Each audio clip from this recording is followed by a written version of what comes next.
Ұстаздық еткен жалықпас, үйретуден балаға демекші, мен Жылқыбаева Ұлар Болатқызы 2011 жылдан бастап баланың шығармашылық деңгейін дамытуда еңбек етіп келемін.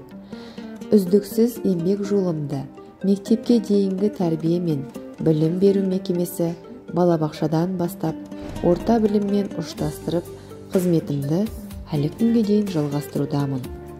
12 жыл бойы балаға тәрбие мен білім беруде бірталай жетістікке жетіп, талай шыңдарды бағындырдым десем артық емес. Қазіргі Жетісу облысы Көксу ауданының Лабасы ауылдық округі Мәмбет ауылына келін болып түсіп, үлкен әулеттің ұлына жар атандым. Шығармашылық қызмет пен үйдің жұмысын бірге алып жүріп, аудан, облыс, халықаралық байқауларға қатысып, шәкірт тәрбиелеп, бас жүлде, бірінші орындармен шәкірттерім қоржындарын толтыруда.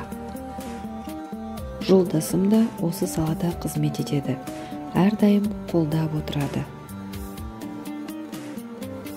Ауданның, облыстың барлық мерекелік іс-шараларына белсене атсалысып, үнемі өзімді дамытуда және мәдениетке титтей де болсын үлесімді қосуға тырысамын.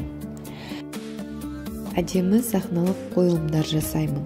Қазіргі Қазақстанның болашағы белсенді, жігерлі. Осы ағында ары қарай нәтижелі алып жүру барысында әртүрлі әдіс-тәсілдер қолданып, әр сабағымды қызықты өтуге тырысамын. Еңбек бәрінде жеңбек.